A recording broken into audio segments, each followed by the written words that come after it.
Hey PC gamers, and welcome back to the PC Gamer Chat Log. I'm Lauren Morton. And hey everyone, I'm Mollie Taylor. And this week, Molly and I are talking to our features producer, Chris Livingston, about the Steam Next Fest that's going on this week. As like now tradition over the last couple years, Steam every once in a while will host a festival of tons of different game demos that you can play. They stay available for about a week. Some of them stay available for longer, just at the discretion of the developers. So we're going to be talking about all the ones we've been playing so far. We've gotten through quite a few, but before we get into all of the demos, Molly, what have you been playing other than that? Have you been playing things other than that?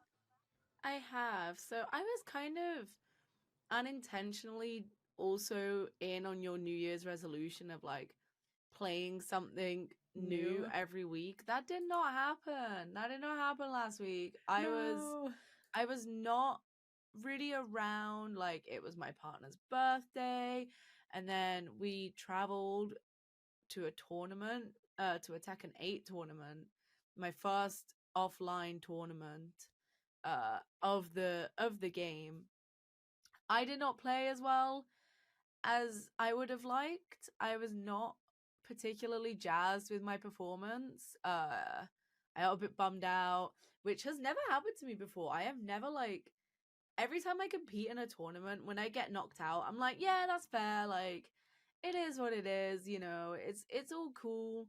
But I was like really like upset with my performance at this tournament. I think because I knew I could have done better, right? You could have done better. You didn't. It wasn't a skill difference. It was like your skill performance. Yeah, it was like a mental thing. Like, and I forgot my headphones as well. And like, headphones can be so helpful when there's like hundreds of people in the same room as you, all doing the same thing as you. Sometimes you just need to like put your headphones on and like tune out everything else that's happening. And I forgot my headphones. The room was like very, very busy. So it was just no matter where you were, there was a person. And I was already finding that quite overwhelming. And then I like sat down and I just completely forgot how to play my character. I could remember like 3 moves, and every time I was trying to think of what to do, I just couldn't do it. That was a little bit disappointing. I was you were quite just disappointed not in the myself. zone. Yeah, like I just could not get into like a good flow state. I did win a game. I did not go out without a win. I won one game. And I also came top 4 in like the Tekken Ball side tournament, because Tekken 8 has Tekken Ball, and I somehow managed to work my way into the semi-finals. I don't quite know how I did that, but that was really fun. But apart from that, I haven't really been playing anything else. It's been a very Tekken and Steam demo heavy week. I've also been playing, you know, I'm still on Nikkei. I've seen some of you who appreciate that I play Nikkei, that I'm a Nikkei gamer. I am still playing it. I've been very like low key with it recently because I've just been doing my dailies, but I did like a big old like push through some levels that I haven't touched for a while. So yeah, very, very quiet gaming week. I'm also sick right now, so like I'm never in the mood for playing much when I'm sick. I just kind of want to like, ugh. This is Molly's 6th season. This was Molly's 6th season last year. Shout out to the early podcast. If you remember, there were a few weeks where Molly really suffered through it and showed up to the podcast anyway. Yeah, it's some like early podcast episodes. I remember like for 2 weeks or something, I just could not speak. That's a really fun time for me and for the podcast. So yeah, quite a low-key week for me. That was me. Time off, tournaments, illness. I was trying to think of another T, but I couldn't. How about you, Lauren? What did you get up to? I did a lot of Pal World, if we're being honest. I mean, you know me, I say it on here all the time. I've got like a set group of friends, but like with me and my partner, that like crafting survival game comes out, we are in that crafting survival game. So we also should play Enshrouded. Like, a couple of us have Enshrouded and we should get into that. But we've been really hitting the Pal World hard. And as you know, that automatic split happens where like a couple people are the ones who stay at the base and build and organize things, and a couple Yes. people go out and actually get levels and like start unlocking stuff. But we found our usual flow, working on a giant pal barn, making sure they have the fluffiest of beds, making sure we've got the right distribution of talents at the base, because some of them, if they have too many skills, like if they can water plants and harvest plants and transport resources, sometimes they get a little confused. Sometimes they can't decide what they want to be doing. The little pals, Don't quite know. They just are all over the place. So you kind of have to get like specialists for some things. I wrote about on the site like last week, maybe sometime, about my very special flaming fox that I bred by accident, the kitsune, because it's very good at kindling, at setting things on fire. And I accidentally gave it like, I bred into it amazing traits for work speed. It has like a plus 95% to work speed, this kitsune. Oh, wow. And I was hoping it would be like a great base worker. And it is. Like, it does smelt ores very fast, but what it's really good at is baking cakes. It helps me bake cakes, and cakes are the things that you give to pals to make them breed new eggs. Oh. So eat a muffin, have a baby. Yeah, so he's a kind of a kitchen assistant for the breeding program, fortunately. So I named him Cake Boss, is his name, Cake Boss Kitson. I love that. And that's are you still playing it ethically? Because you said last week. Yes, we are. Yes. Cruelty-free Pal World. Cruelty-free as much as possible. The pals fight each other, but like they do that anyway in the wild, so I can't be held accountable for that. And but no, otherwise we're taking very good care of our pals. They have medicine when they need it. So it is dark. Like you can't. It's tough to keep them from developing problems. Like they get stuck in geometry sometimes, so they can't eat, and then suddenly they have developed an eating disorder. Like that's a thing that's in the game. It's like they've overeaten and now they have an eating disorder, and you're like, oh, that's dark. That's no good. So like the truth is, even if you are playing ethically, the game still wants to be like edgy. But you can still take good care of your pals. We make sure that they recover from eating disorders, which is very easy in Pal World, it turns out. Just a nice application of medicine. Thank goodness for that. Much easier than real life recovery. So that's Pal World. And then I played Immortal Life, which was another like farm sim, and it's based on cultivation fantasy, which is a like genre of Chinese fiction fantasy about like spiritual cultivation. It has roots in like, I think, Taoist like principles, and it's and as I understand it, it's popular in China, and we don't really have games based on that like style of literature. And so I was like, oh, this is going to be really great. I hope this is a good introduction, because other than that, you kind of have to find like fan translations of Chinese games. Unfortunately, it's pretty clunky. It's pretty dang clunky. It kind of feels like a 3DS game in a lot of ways, like visually, and like the interactions, the animations, all that. So I did write about that on the site last week. I was hoping it would be a little sleeker, a little better of an introduction to the genre to recommend to people. And I don't think it's going to be the one. I think still waiting for a different one of the cultivation fantasy games. But it is something new that I played last week. So other than that, it was all Steam demos. So let's get Chris to talk about all of them. We've been playing so many Steam demos. We've written so many down. So we'll go grab him and we'll talk about what we've all been into. Hey, Chris, thank you for talking to us about all the demos that we've been playing this week. Because between you and me and Mollie, I think we've been trialing a lot of stuff. Yeah, it's like, I don't know, I really kind of come to look forward to Steam Next Fest now. It's like demos used to be a really, really big thing in gaming with shareware and freeware and stuff, and then they kind of faded for a while, but now it seems like they're just back, and there's so many every, a couple times a year. There's just this huge pile of them to play, and it's honestly, I think it's great.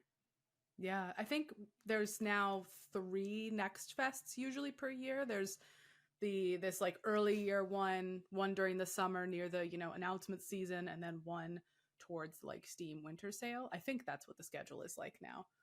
I lose track because they just It's seem to come and thereabouts. yeah.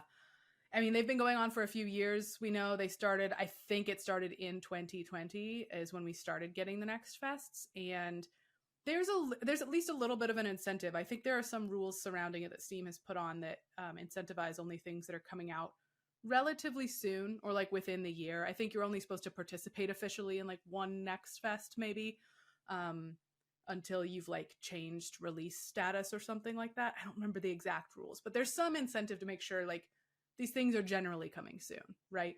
Yeah. Yeah. With that in mind, then, before we this is probably going to be a pretty rambling chat of us describing things that we've played for the last week and have enjoyed. But for the sake of getting something concrete in front of you first, could you guys have like one favorite that you've played during this Next Fest so far? Chris, I would love to know your favorite. Yeah, I definitely have a favorite.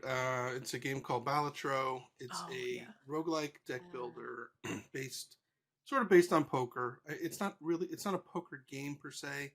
It kind of uses the rules of poker as kind of an introduction into, this interesting kind of deck builder. Um, there was a demo earlier, or sort of late last year. I played it all through the holiday break. But they put out a new Next Fest demo with they swapped out all the cards and everything, so there's all sorts of new stuff. Um, I really am just so into it. I play it at least a few hands every night. It's great on Steam Deck.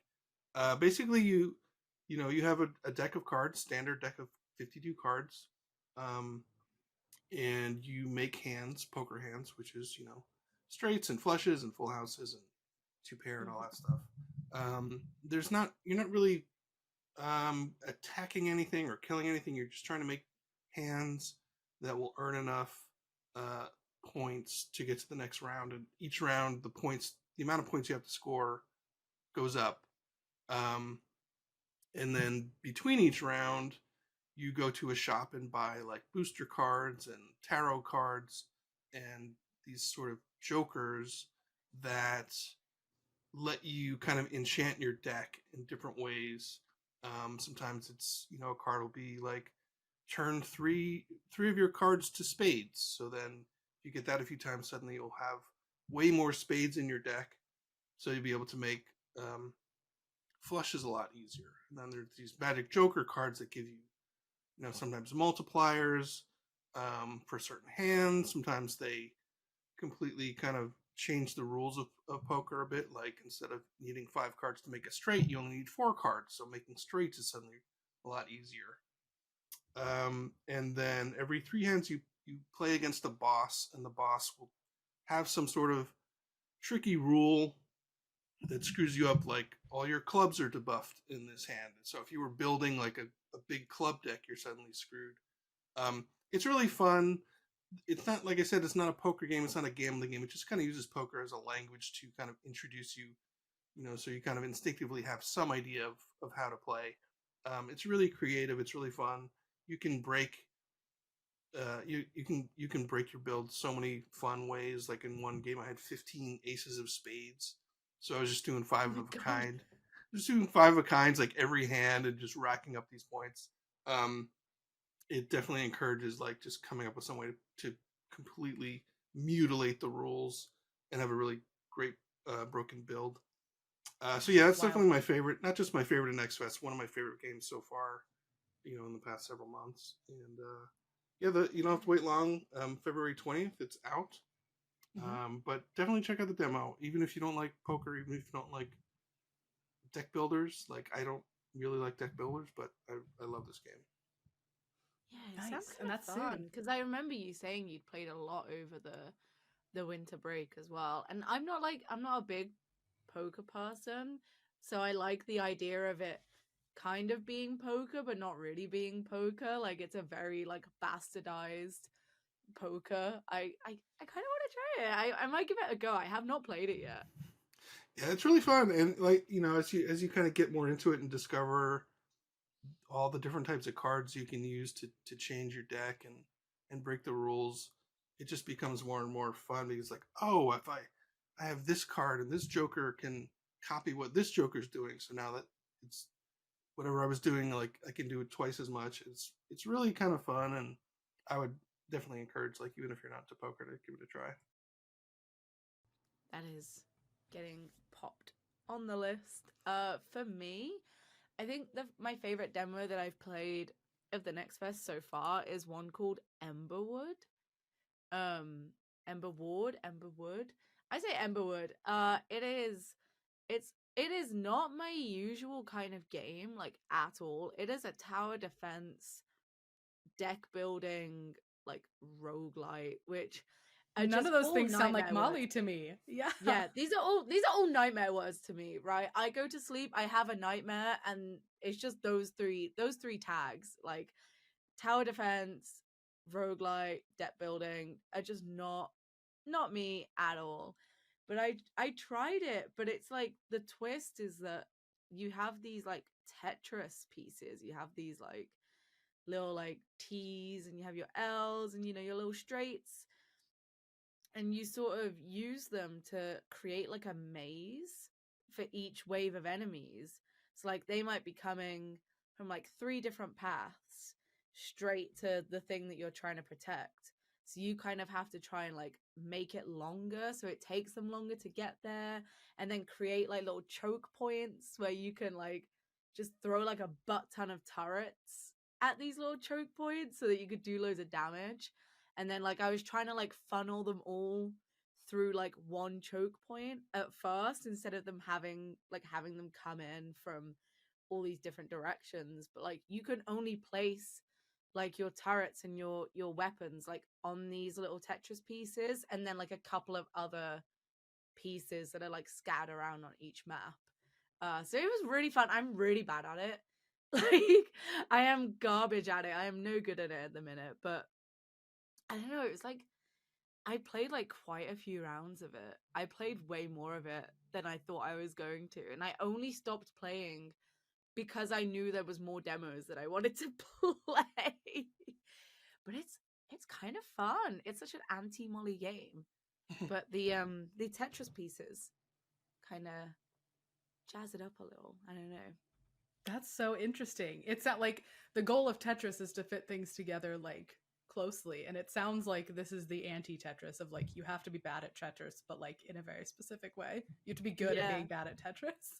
Yeah, you just have to be like a little bad at Tetris, but it's just quite interesting, like trying to optimize this path through for these enemies, and making sure that like you're not just giving them like a direct line straight through to it. You're trying to like delay them kind of getting to it, but also, like I said, like funneling them through so you're not having to attack them from like multiple angles. It's really interesting. I had a great time with it. Nice. I really love that tower defense is like still like coming up with new thing. Like to be honest, a couple years ago I was trying to think of like a story to write, like a genre story, and I was going to be like, whatever happened to tower defense? Remember that genre? And then I looked on Steam and it's like, oh, there are tower defense games out all the time. It's so healthy. There's so many like new tower defense games coming out like weekly. And I was like, well, I guess that's not a good story to write. But it's amazing that there's still, it's like, it's a really healthy genre, and there's new twists being done on it all the time. Yeah, super fun. Robin on our team, Robin Valentine, was the one who pointed that out and said it looked like fun. I would not have looked at it twice otherwise. So it's nice to always have other people with that kind of taste looking out for stuff for you. So yeah, that's probably my favorite that I've played so far.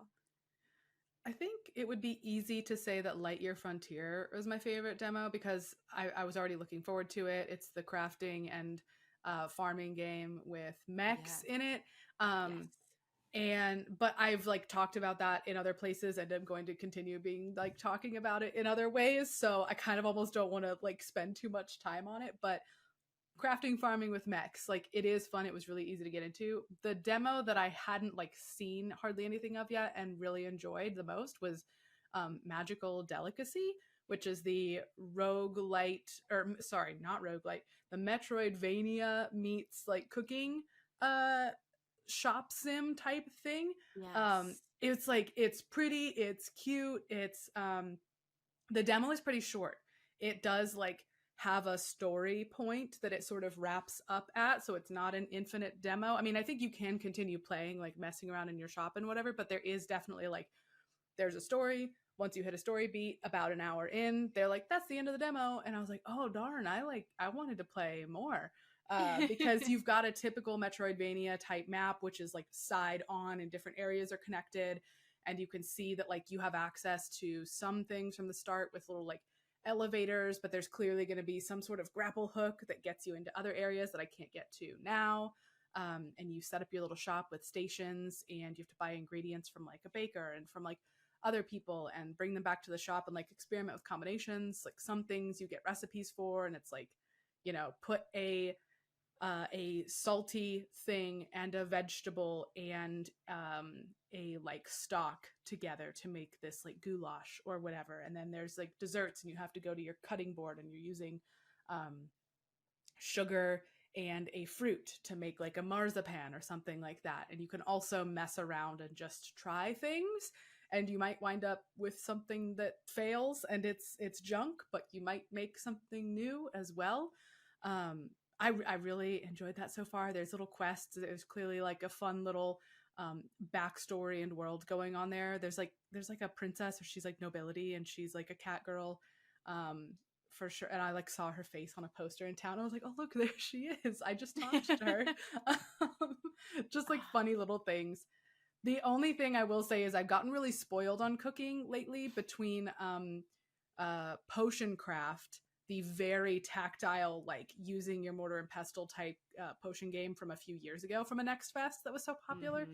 And I recently played Kinseed and loved the cooking in that, also super tactile. So I was like, oh man, I kind of want to like actually chop and like mix and like do stuff. And that's not part of this game. It's just timers. You set things up and they're on timers, and you have to like pull them off at the right time. And there's like a little bit of quick time event stuff in it. But that was definitely the one that I played, and I was like, oh, I don't want it to end. Why is it over? Please let me play more. It's on my list. This game, I saw that you were playing it, so I was like, all right. I was like, I'll leave that one for a little bit, but it is on my list. And it's so interesting that you also played like a Metroidvania with like a cooking shop sim, because I also played something that was that essentially. I played this game called Eruta, which I put down and said it was Dave the Diver with bread, which is perhaps overselling the concept just a little bit, but the gameplay loop felt quite similar to me, because you like, you know, you go out and you, instead of like catching fish, you like attack monsters, and they give you like certain ingredients, and then when you're done with that, like when you die or when you like clear it, you then you're like in a little bakery, and you can like research and purchase recipes, and then like the ingredients that you get from the Metroidvania segment go towards like the breads that you can make, and then people come and buy the breads, and then you have to sell the bread to them. So that I was like playing it, and I was like, oh, this is kind of like reminds me of like going fishing and then working at the sushi bar. That was kind of the vibe I was getting, but it's a lot more like pared down, and it seems a little more pared down than your Magical Delicacy as well. Sorry, I haven't heard anything you've said since you said Dave the Diver with bread. I was like, Dave the Diver with bread, yes. It doesn't matter what comes after that. It's just Dave the Diver with bread. It's like very simplistic. I think maybe if I play a little bit more, it will kind of open up a little bit and become a little more involved. But I did enjoy what I played of it. I feel like Magical Delicacy is perhaps more up my alley with the overall gameplay loop. But yeah, it was kind of nice, like beating people up and then turning their stuff into baked goods. That was fun. And there's like a weird like little rhythm game when you sell something as well. I say a rhythm game. Oh, well, so that's what got you into it. You have to like press arrow keys in a certain order, which was the concept of an old rhythm game. You have to like press arrow keys and then press a button to like sell the bread. It's very strange, but I liked it. So I don't think either of those have specific release dates yet. Neither Magical Delicacy nor Aruda.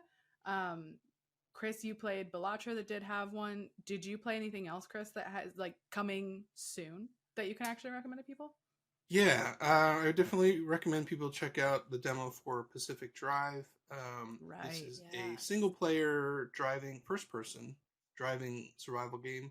I'm not sure how people generally feel about like first person driving. I feel like maybe they would much rather drive in third person.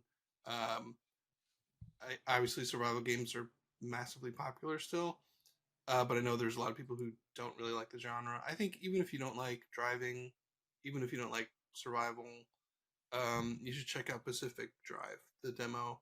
The game is out in February 22nd. It's really cool.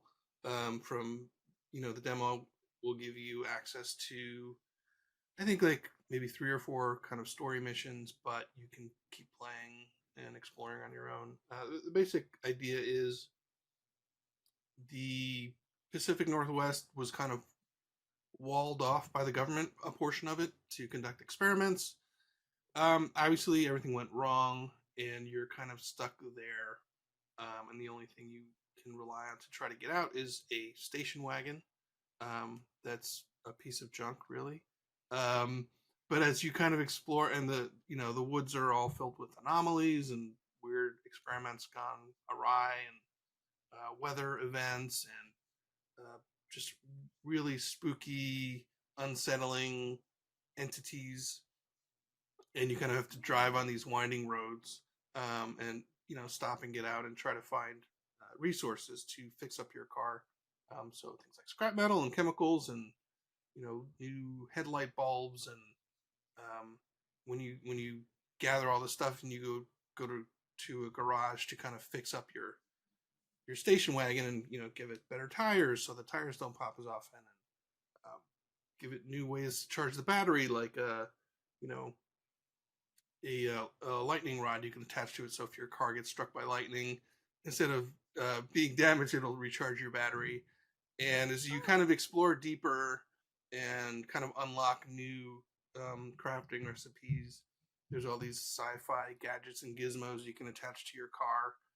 Your car has a little bit of magic and sentience to it, like it can send you messages sometimes on a little dashboard thing.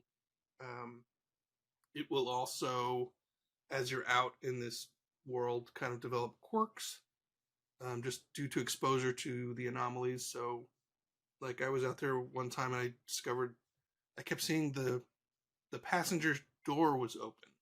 I was like, why is the passenger door open? I haven't opened it. That's so creepy. And so I'd close it. Yeah, and for a while I was like, did something getting in the car with me? Like, that was my thought. But it was just this weird quirk that developed. Like, if you've ever had like a junker car, it always has some weird thing it does.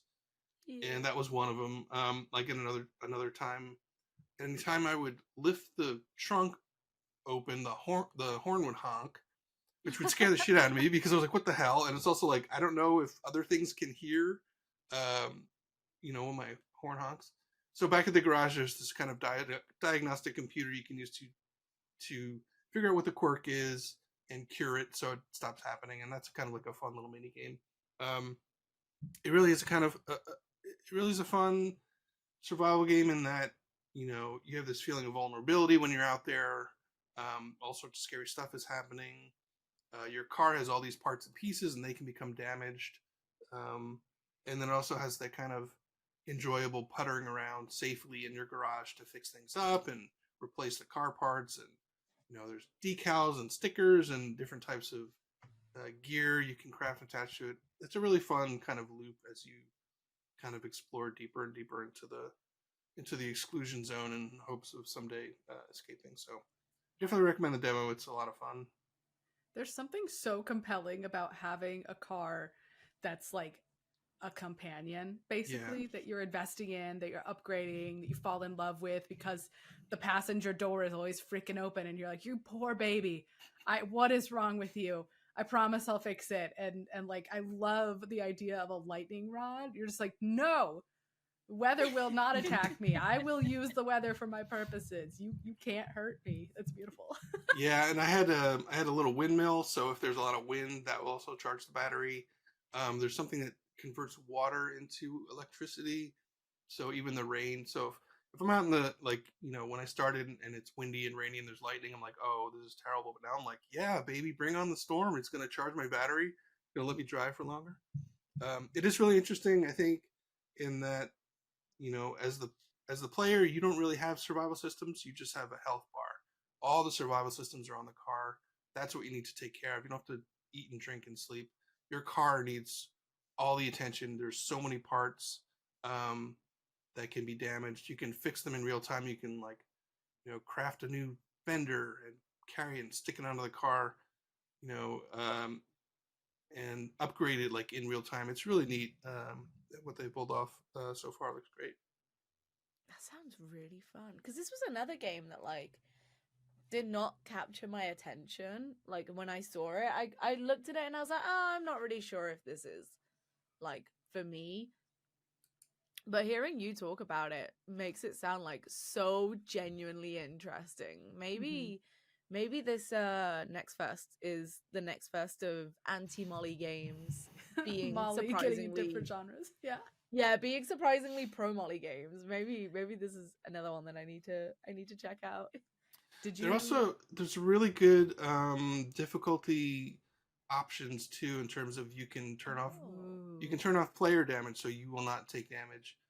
You can make the nights shorter if you're not a fan of how dark and scary it gets at night. You can do that. There's a lot of ways you can lower the difficulty, of various systems, that I think makes it pretty welcoming. Like, if you just want to check out the game and play with the car and not have like some grueling, punishing kind of experience, you can tweak all that stuff down. So just like, hey, I'm just gonna drive out and fix up my car and experience the story, and not have to worry so much about dying. So it's pretty welcoming in terms of difficulty. Yeah. Nice. Mollie, did you play anything else that has a concrete release date? So I think we both played this. We played Minami Lane, which is like, it's like a minimal city builder. I think on its Steam page it calls itself a street builder. Is that correct? Yeah, it calls itself. It probably does. Builder. Yeah, and it's like, so instead of building all these grand cities and having entire cities or countries to take care of, you just have a street. You just have a street with people that live on it. They want their boba, they want their ramen, they want it in a certain way, and that's it. And you just gotta make it suitable. And it's actually really nice. It's like divided up into these different levels, and the different levels have different like age groups, or like different like types of people that live on the street, and like different people want different things. So like young people will like want their food a certain way, because you can like customize the food and drinks of the restaurants you put down, right? So like you can be like, okay, I'm gonna make this ramen bowl, and then like a certain group of people will come and eat it, and they'll be like, oh, I wish it had more shrimp, I wish it had less egg. And then you kind of have to like work around that, and it's really nice. Actually, it was like a really nice, simple, and very cute. I really liked the art style of it. Super cute. Yeah, super cute. That's out February 28th, so it's out at the end of this month. I don't know what you thought of it, Lauren. I really enjoyed it. I thought it was very, very nice. I wish I could put stuff like either side of the street. That was the one thing that I was like,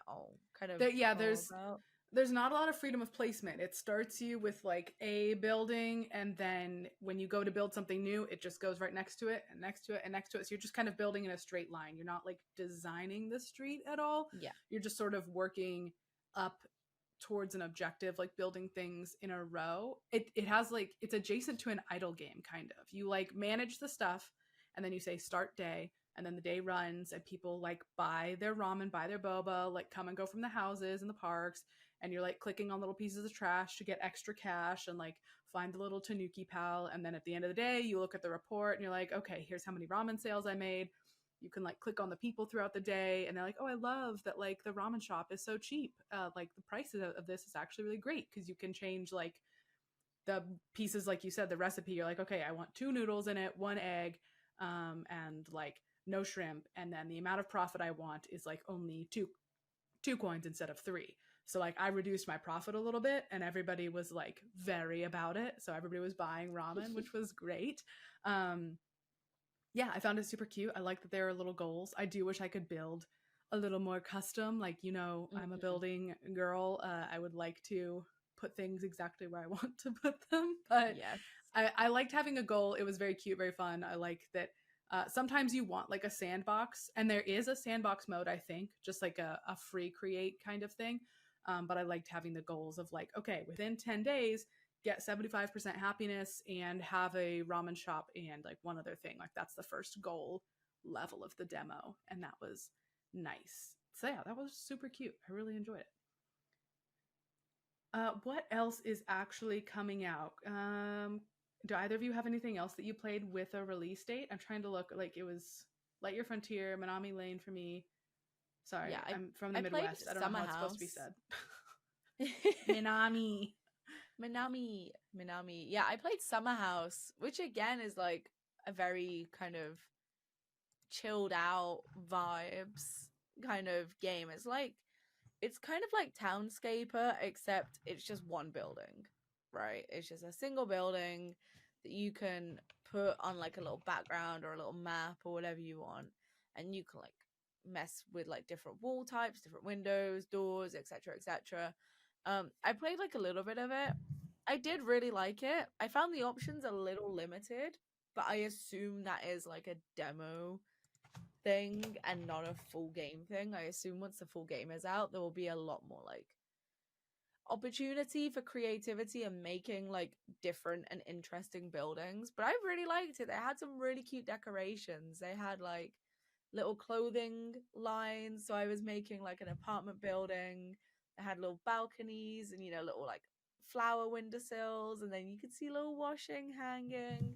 It was very cute. Yeah, it's like really nice little decoration-y bits that I really appreciated. That one's out March 8th. So that one's also out quite soon. But I would definitely check that out just to see if there's like a bigger range of options, because I really liked what they had in the demo. I just would like a little bit more, and I assume that will be happening in the full game. Cut in real quick with another Townscaper like thing that I played, which was Dystopia. Yes, which is like Townscaper but cyberpunk, which is not something I've seen yet. Is a cyberpunk looking little buildy deal.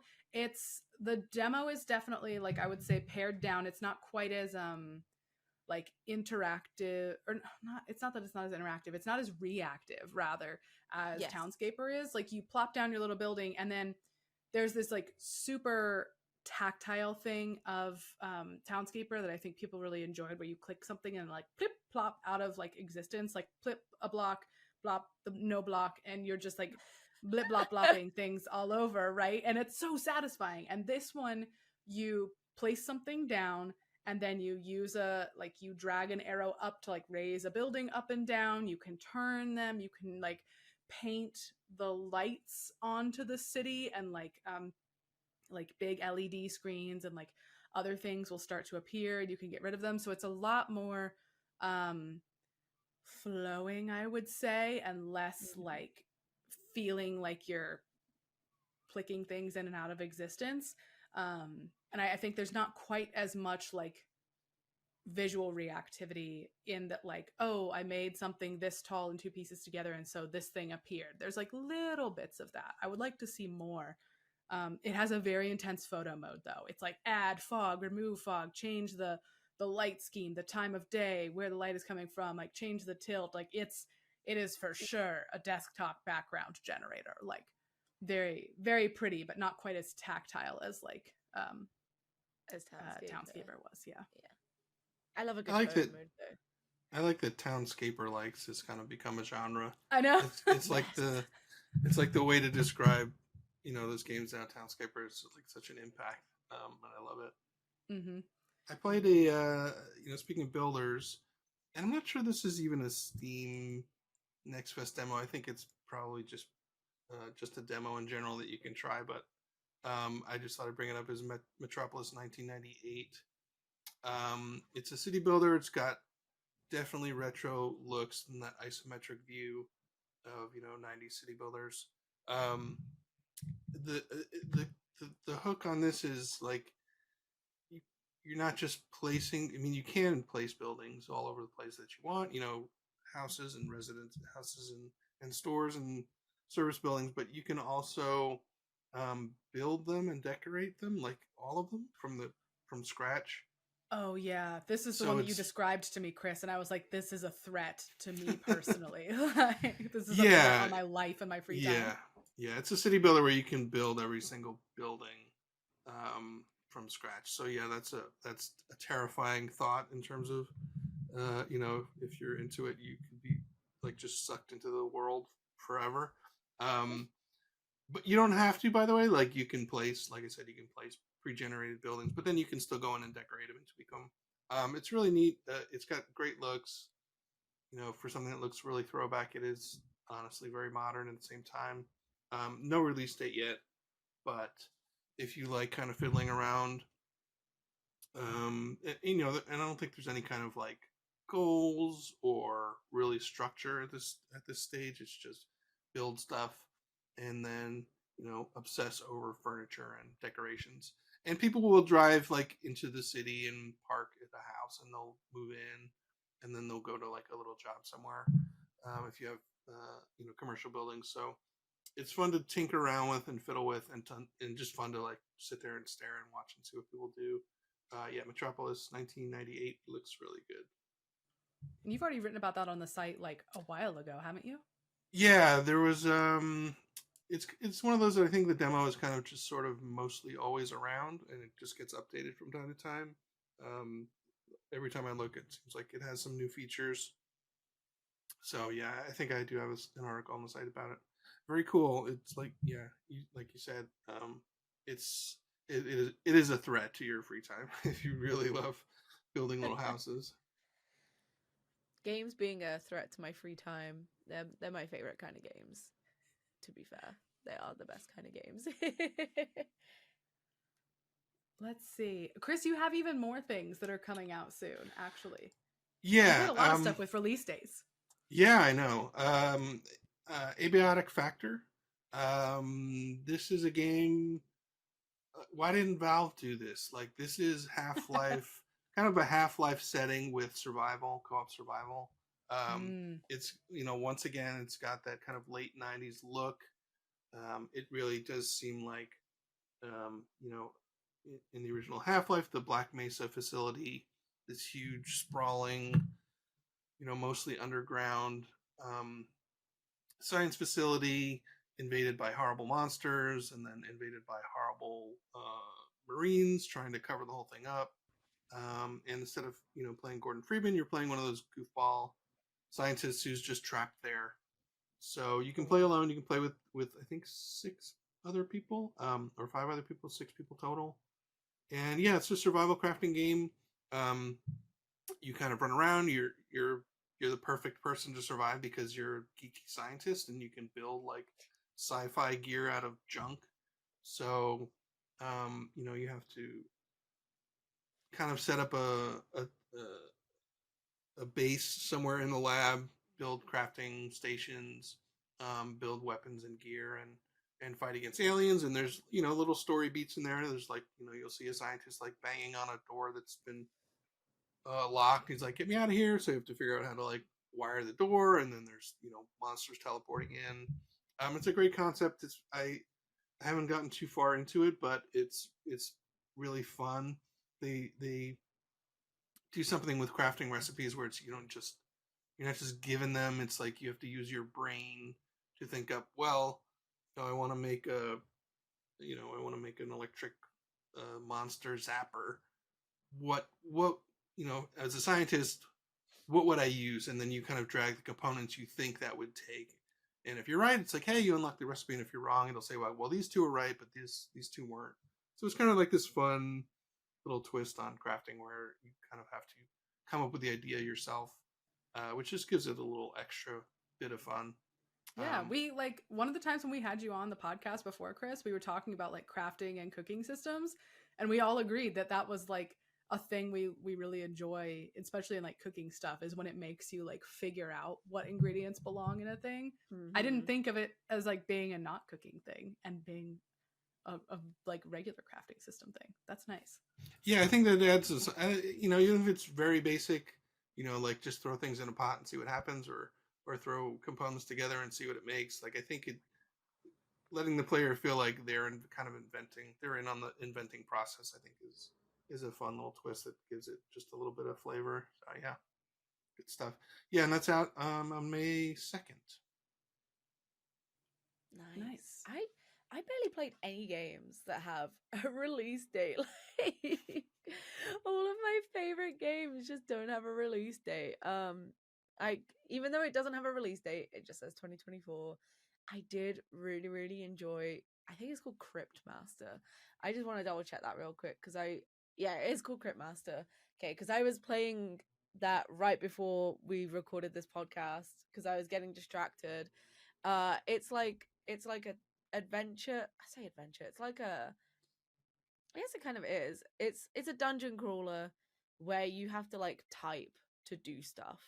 So you want to attack, you have to like figure out if one of your party members has an attack by like typing stuff, and then you have to like type that attack out to do it.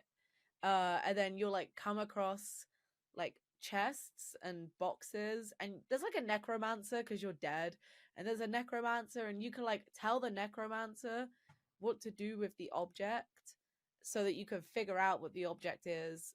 So the first object, he was like, oh, it's like metal and it's like bigger than your head. It's like, what do you want me to do with it? And I just put in the word eat. I was like, eat it. And he's like, I can't eat it. I will break my teeth. And I'm just like, eat it. The next chest we came across, immediately I just went, eat. And he was like, oh, it bit me. And I'm like, oh, okay. I'm like, it's an animal of some kind. I'm like, what kind of animal is it? And then I like carried on asking questions. And then I figured out it was a rat. And then I also made him eat a book. I made him eat so many things. I love games like that just give you like a lot of freedom, and there will be like special answers for certain stuff. I typed the word poop, and this necromancer jump scared me and started monologuing at me about how I said a naughty word. It was fantastic. So it's like a text adventure where you're like typing commands in and all yeah, that? Okay. It is. Yeah, like an Oregon Trail. Was that the game where you just type stuff or something? That's the real popular touchstone, I think, maybe. And this is like really visually striking. I had not looked at this yet. It's like all black and white. It's like really grim. It's kind of like a Cruelty Squad level of like visual nightmare. Like if anyone has heard of or played Cruelty Squad, one of our old writers, James Davenport, reviewed it. This feels like a very James Davenport ass game. It does feel like a James Davenport game. in the way that it looks. James Davenport, who also used to host the PC Gamer podcast. Shout out to James. Back in day, yeah, big up James. This does feel like a very James Davenport ass game. I had a great time with it though. I am going to continue playing it, and I'm going to continue telling this necromancer to eat absolutely everything that we come across. That's so fun. Let's see, what else did I play? I also played Minami Lane like you did, Magical Delicacy. Kameru, the frog sanctuary one that's shown up like in some of the like wholesome snack showcases.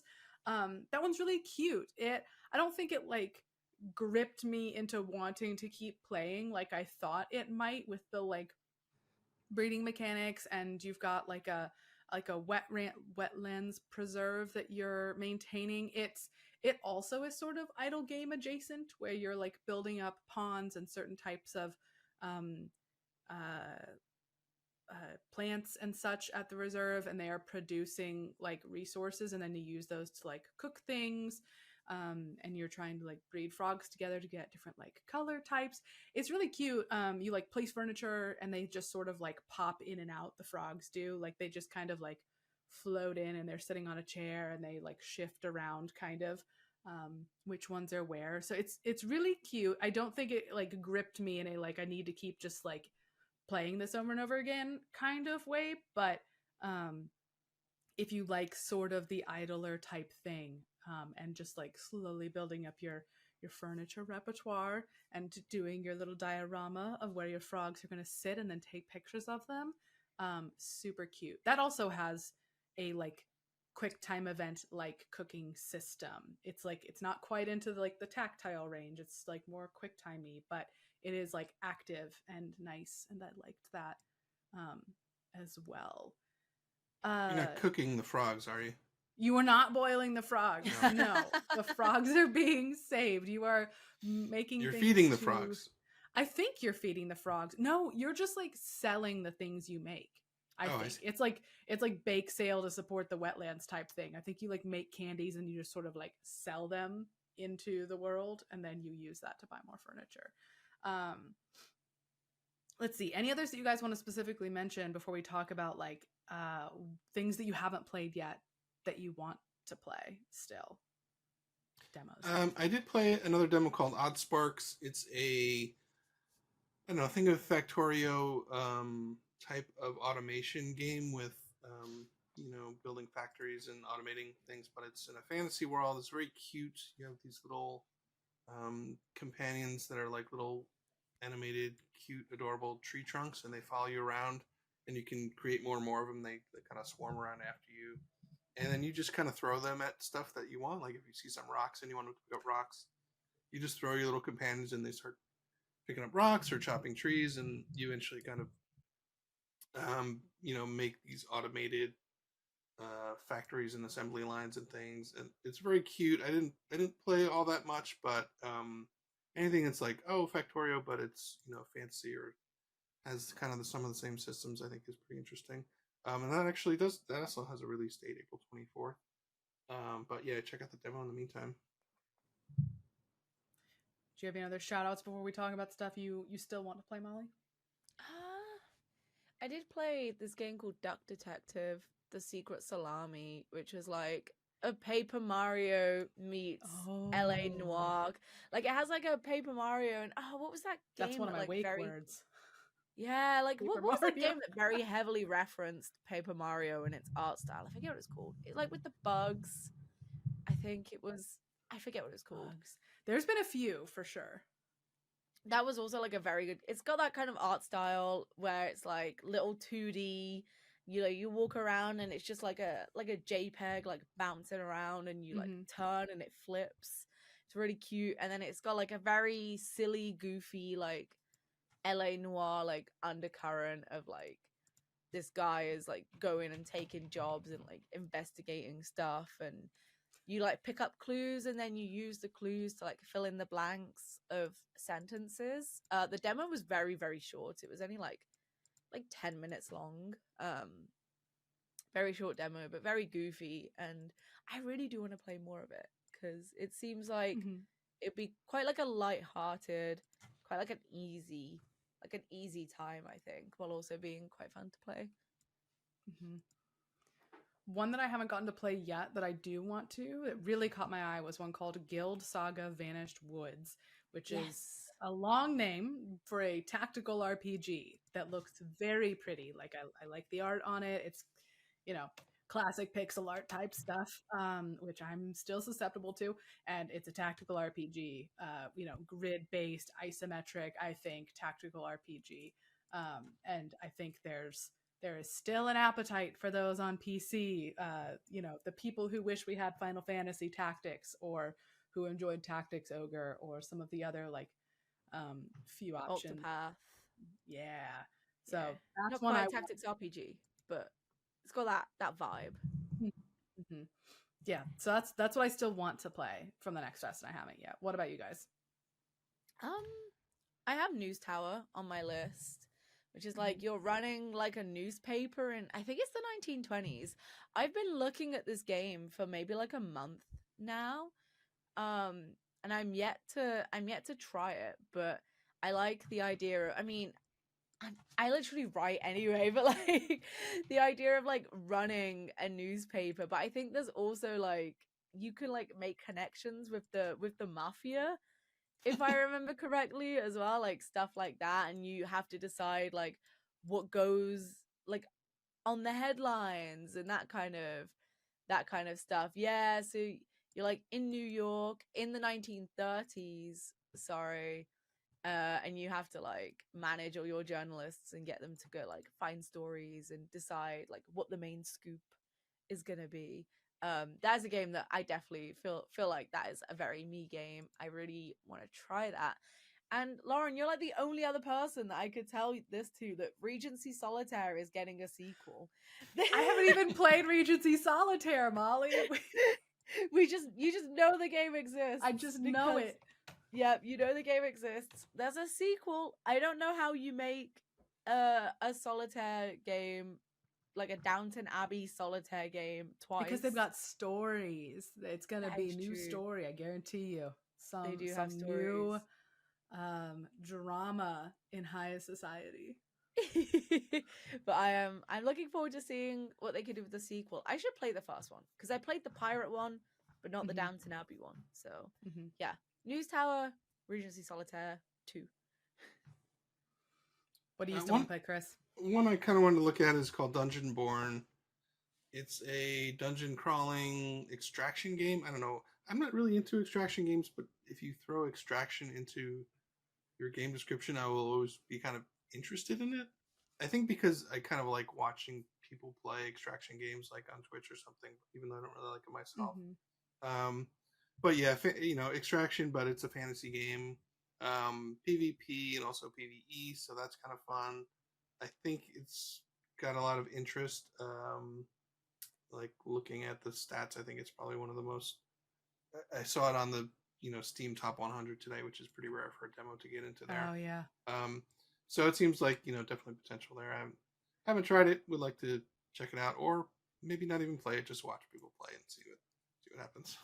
Doesn't it look really similar to like Dark and Darker, and also the other thing that looked similar to Dark and Darker, that Project Crawl one? They all look very similar. They all do look the same. In fact, like I think maybe that's part of what interests me. I'm like, wait a minute, is that doing kind of the same thing as Dark and Darker?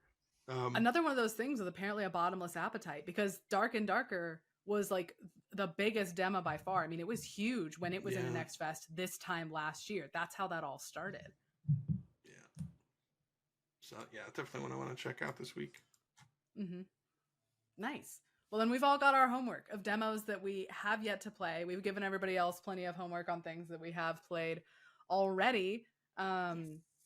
And as usual, you can find more of our writing from me, Molly, and Chris, and the rest of our team, more news, reviews, opinions, guides, all that good stuff, especially Next Fest demos that we've all been playing this week at pcgamer.com. And as usual, you can talk with Molly and I about this week's episode at forums.pcgamer.com. And thank you, Chris, for coming on to round out our trio of demo genre people. So we had lots of things to recommend.